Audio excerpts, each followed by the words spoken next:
Bismillahirrahmanirrahim. Alhamdulillahi Rabbil Alameen. Ashhadu an la ilaha illallah wa la sharika lah. Wa ashhadu anna Muhammad abduhu wa rasul. Allahumma salli ala Muhammad wa ali Muhammad. Allahumma salli ala Muhammad wa ali. Mr. Chairman, I will take this glorious opportunity to address this August gathering this afternoon or this evening regarding the topic of external threats, especially interventions by foreign arrogant powers during institutionalizing process. My statement will be brief because of time. I've prepared a statement, but I'm going to leave it.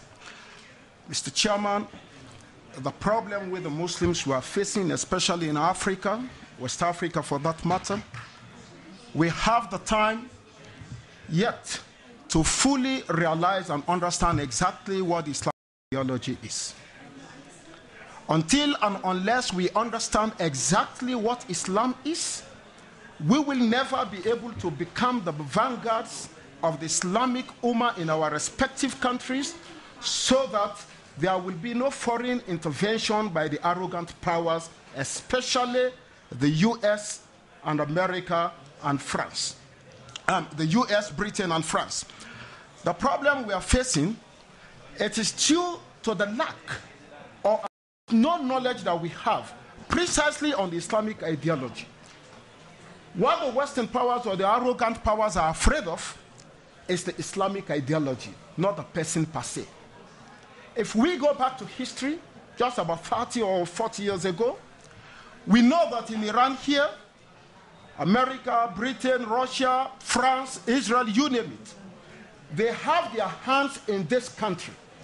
They plunder the resources of this country and they manipulate the destiny of this country and its people. But thank God, because the Iranian nation, they have charismatic and people who are well imbibed with Islamic knowledge, they were able to inspire an Islamic movement that have cut off all the relationship of these arrogant powers, and today the Islamic Republic of Iran has been established with its independence, integrity, and dignity. And I promise, and I vow this, I know that the Iranian nation will never sit to allow any foreign intervention and foreign domination by whatsoever threat or power may be, whether sophisticated or technologically. The Islamic ideology that has imbibed within the nation will become a vanguard. It will become a solidified frontier, not to allow any foreign intervention. And if this, we in Africa, we want to become like the Iranian nation, to stand firm so that we cut off the hands of foreign intervention in our country, then we have to make sure that we imbibe ourselves with Islamic ideology. Regrettably, today we are Muslims, but our Islam is only terminated to the mosques, to the graveyards, to marriages, and etc. But when we come in the true spirit of Islamic ideology, no, we are far from it yet. That is why even if I become a president, I don't believe to rely on Allah, the Quran, and the prophetic Sunnah. Rather, I will be looking out to the arrogant powers for my security, for my safety, for my prosperity. And in the cause of expecting all from them, then I have opened the gateway for them to come into my country and interfere within the domain and the destiny of my country.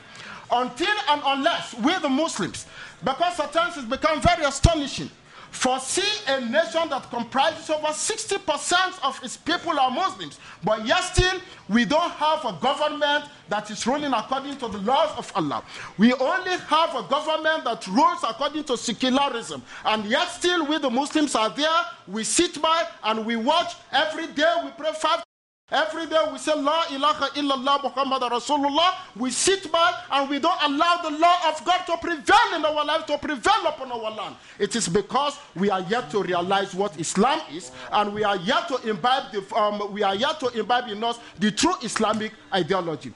Mr. Chairman, I hope, as the Islamic Republic of Iran has become the paradigm of virtue, the paradigm of model excellence, I'm asking that they pave the way so that we in the remotest part of the world will be able to imbibe ourselves with the true Islamic ideology based upon your own support and your own help, so that we too will be able to rise up and confront the challenges that are facing our Islamic Ummah. And I do believe that in the near future, Africa will be free. Islamic movement should not be seen as violent issues. Rather, it is a means to emancipate the Muslim nations, to emancipate the resources of the Muslim nations. Thereby, we will be able to attain dignity, integrity, and prosperity.